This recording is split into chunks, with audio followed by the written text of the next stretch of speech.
তবে এই মুহূর্তের বড় খবরে নজর রাখবো। শোভনদেব চট্টোপাধ্যায়ের বাড়িতে এবার সিআইডি আধিকারিকরা। সই জালিয়াতি কাণ্ডে শোভনদেব চট্টোপাধ্যায়, তাকে জিজ্ঞাসাবাদ সিআইডি আধিকারিকদের।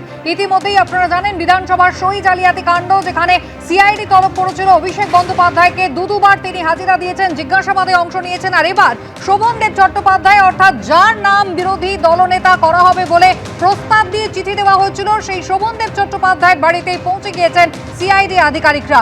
সই জালিয়াতি কাণ্ডে শোভনদেব চট্টোপাধ্যায়কে জিজ্ঞাসাবাদ করছেন সিআইডি অফিসাররা। পার্থপ্রতিম ঘোষ সরাসরি আমাদের সঙ্গে রয়েছেন এই মুহূর্তে। পার্থ, শোভনদেব চট্টোপাধ্যায়ের বাড়িতে সিআইডি অফিসাররা।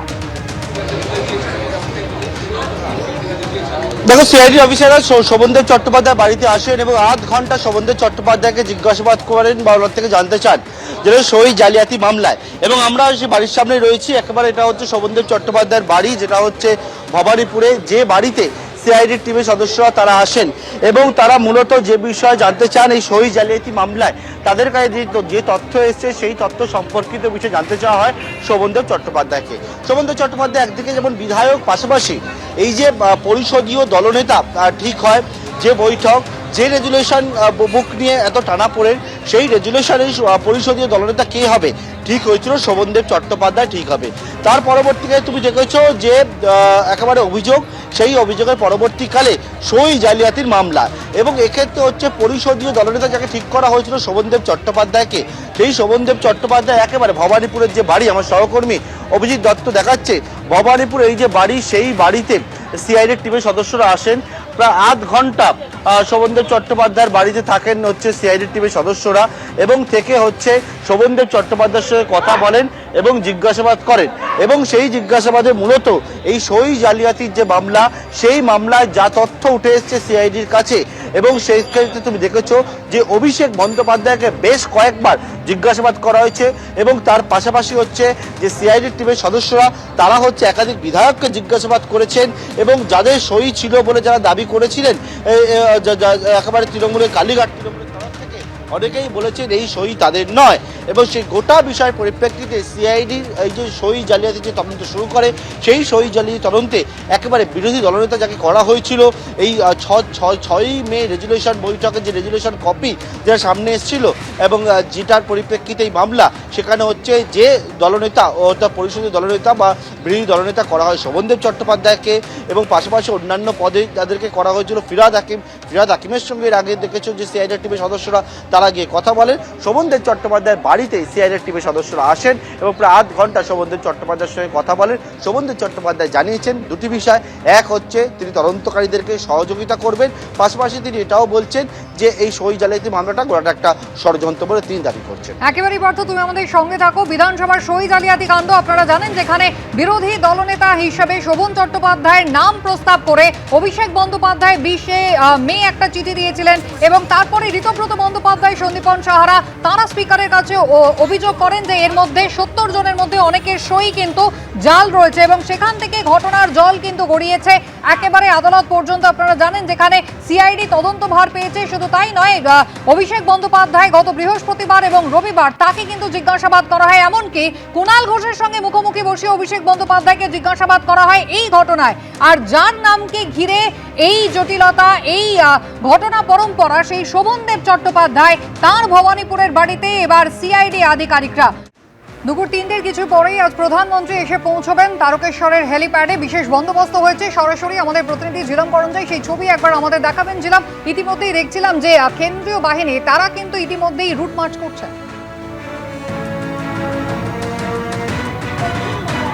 একদমই অর্ণব যেখানে রয়েছেন সভা মঞ্চের ঠিক তার বাইরে রয়েছি আমি।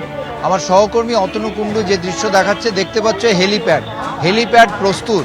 সেখানে হেলিপ্যাডে যে যখন হেলিকপ্টার নামবে তার আগে যে প্রস্তুতিগুলো দরকার, এখন অবধি আমরা দেখলাম গত 2-3 ঘন্টা ধরে সেই প্রস্তুতি সম্পূর্ণ হয়েছে। দেখতে পাচ্ছ অ্যাম্বুলেন্স রয়েছে, দেখতে পাচ্ছ ফায়ার ইঞ্জিন রয়েছে, দেখতে পাচ্ছ একই সঙ্গে যা যা প্রয়োজন, ইনফ্যাক্ট তার যে হেলিকপ্টারের যে জ্বালানি তার গাড়িও রয়েছে। এবং সেইখানে প্রধানমন্ত্রী ঠিক নামবেন, যেটা জানা যাচ্ছে দুপুর 3:30 নাগাদ নামবেন তিনি এখানে। কলাইকুণ্ডা থেকে হেলিকপ্টারে করে তারকেশ্বরে আসবেন প্রধানমন্ত্রী এবং সেইখানে 3:30-র সময় তিনি নামবেন। 5টা অবধি এই অনুষ্ঠান থাকবে। 5টার পরে তিনি আবার এখান থেকে হেলিকপ্টার করে চলে যাবেন কলকাতার রেস কোর্সে।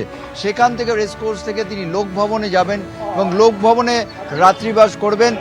আগামীকাল যোগ দিবসে তিনি অংশগ্রহণ করবেন রেড রোডে এবং যোগ দিবসে অংশগ্রহণের পর ফের গার্ডেন রিচে নৌবাহিনীর 3টে জাহাজ একেবারে জিলাম, তুমি আমাদের ছবি দেখিও, আবারও তোমার কাছে আসবো। আর এবার আপনাদের দেখাবো যে বিধায়ক এবং রাজ্যের মন্ত্রী, পুর নগর উন্নয়ন মন্ত্রী অগ্নিমিত্রা পাল, তিনি কি বলবেন।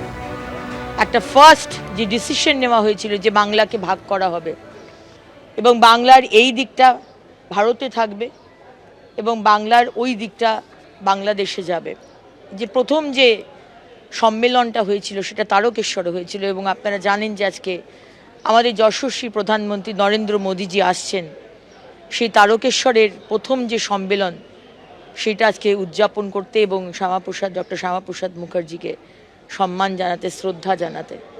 সুতরাং আজকে আমাদের অত্যন্ত আনন্দের দিন এবং সমস্ত পশ্চিমবঙ্গের মানুষের জন্য, সে বাঙালি অবাঙালি, পশ্চিমবঙ্গে যারা থাকে তারাই বাঙালি, তাদের জন্য এটা অত্যন্ত আনন্দের এবং অত্যন্ত ইমোশনাল একটা সময়।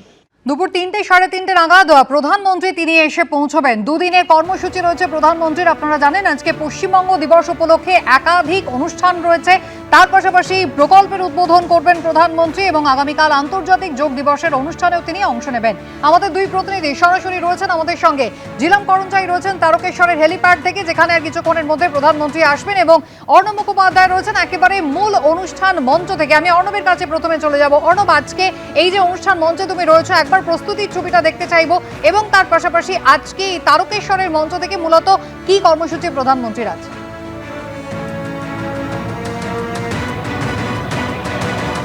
দেখো, আজকে মূলত দুটি কর্মসূচি রয়েছে যদি আমরা ভাগ করি। একটা হচ্ছে পশ্চিমবঙ্গ দিবস, আরেকটি হচ্ছে বিভিন্ন সরকারি প্রকল্পের উদ্বোধন। তোমাকে প্রথমে মঞ্চটি দেখিয়ে দেবো যে একদিকে দেখো যে এখানে আমরা দেখতে পাচ্ছি মঞ্চ করা হয়েছে, সেখানে হচ্ছে শ্যামাপ্রসাদ মুখোপাধ্যায়ের যেরকমভাবে ছবি রয়েছে, স্বামী প্রণবানন্দজির ছবি রয়েছে, তার পাশাপাশি অন্যদিকে মাঝখানে লেখা রয়েছে পশ্চিমবঙ্গ দিবস উদযাপন, এবং তার একদিকে আমরা দেখতে পাচ্ছি যে শুভেন্দু অধিকারী এবং প্রধানমন্ত্রী এবং মুখ্যমন্ত্রী দুজনেরই ছবি রয়েছে, সেটা এখানে রয়েছে।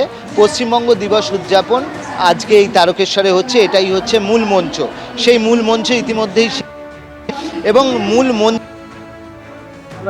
হয়েছে, যে মঞ্চ থেকে পর্যায়ক্রমে কিন্তু বিভিন্ন যে অনুষ্ঠানগুলি রয়েছে সেই অনুষ্ঠানগুলি পরিচালনা হবে, যে অনুষ্ঠানগুলি রয়েছে সেই অনুষ্ঠানগুলি পরিচালনা হবে। অর্থাৎ মূল মঞ্চে যেরকমভাবে অনুষ্ঠান হবে, তার পাশাপাশি ডান দিকে এবং বাঁ দিকে দুটি মঞ্চে অনুষ্ঠান পরিচালনা হবে। বিভিন্ন সরকারি প্রকল্পের উদ্বোধন হবে এবং সেখান থেকে হচ্ছে প্রধানমন্ত্রী এবং মুখ্যমন্ত্রী তারা এই মূল মঞ্চে থাকবেন এবং সেখান থেকেই তারা এই দুটো কর্মসূচি, বাদবাকি যে কর্মসূচি আছে সেগুলো তারা দেখবেন। তো আমরা যেরকমভাবে জানি যে পশ্চিমবঙ্গ দিবস 1947-এর এপ্রিল মাসে বলা হচ্ছে যে তারকেশ্বরেই কিন্তু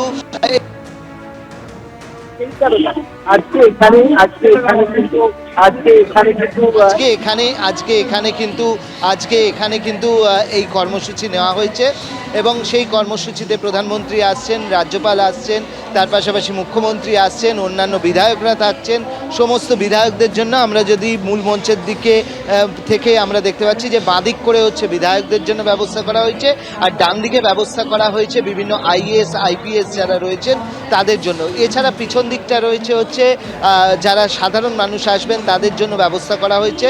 এবং আজকে এই আমরা জানি যে পশ্চিমবঙ্গ দিবস নিয়ে কিন্তু একটা শুরু থেকেই যখন তৃণমূলের সরকার ছিল তখনই বিজেপি কিন্তু দাবি করেছিল যে এই 20শে জুনই হচ্ছে পশ্চিমবঙ্গ দিবস, যদিও সেই সময় স্বীকৃতি দেওয়া হচ্ছিল না, কিন্তু আজকে বিজেপি সরকার ক্ষমতায় আসার পর তারা এই দিবসটি কিন্তু খুব বড় করে পালন করছেন। এখানে আমরা দেখছি যে বড় স্ক্রিন রয়েছে সেই স্ক্রিনে কেন আজকে পশ্চিমবঙ্গ দিবস হিসেবে পালন করা হচ্ছে। 1947 সালের 20শে জুন সেই দিনটা যে পশ্চিমবঙ্গ অন্তর্ভুক্ত হয়েছিল সেইটা কিন্তু তুলে ধরা হচ্ছে একটা তথ্যচিত্রের মাধ্যমে এবং সেই তথ্যচিত্র দেখানো হচ্ছে মূল মঞ্চ থেকে। আমরা যেরকমভাবে দেখছি যে কিভাবে তৈরি হয়েছিল পশ্চিমবঙ্গ তার উপর একটি তথ্যচিত্রও এখানে প্রদর্শন করা হচ্ছে এবং এই মূল মঞ্চ সেই মূল মঞ্চ থেকেই কিন্তু প্রধানমন্ত্রী এবং তার পাশাপাশি হচ্ছে মুখ্যমন্ত্রী এছাড়া রাজ্যপাল তারা আসবেন এবং তারা তাদের বক্তব্য রাখবেন আজকের এই পশ্চিমবঙ্গ দিবস উপলক্ষে। এবং বহু কোটি টাকার যে প্রকল্প যেটার মধ্যে রেল রয়েছে, সড়ক রয়েছে, কৃষি রয়েছে, তার বাদ দিয়ে হচ্ছে সারা দেশের জন্য যে পিএম কিষাণের যে তৃতীয় কিস্তির টাকা, তাছাড়া হচ্ছে আমরা জানি যে এগ্রিকালচার রয়েছে, এছাড়া হচ্ছে প্রাণী সম্পদ উন্নয়নের বিষয় রয়েছে, সেই সমস্ত প্রকল্প, রেলের বিভিন্ন ওভারব্রিজ থেকে শুরু করে বিভিন্ন লাইন সেইগুলোর উদ্বোধন এইগুলো কিন্তু হবে। একেবারেই, তুমি আমাদের সঙ্গে থাকো অর্ণব। আজকের দিনে তাৎপর্য ব্যাখ্যা করে ইতিমধ্যেই কিন্তু তথ্যচিত্র দেখানো হচ্ছে, মূল মঞ্চের ছবি আপনারা দেখলেন, প্রস্তুতি একেবারে তুঙ্গে। এবিপি আনন্দ, এগিয়ে থাকে, এগিয়ে রাখে।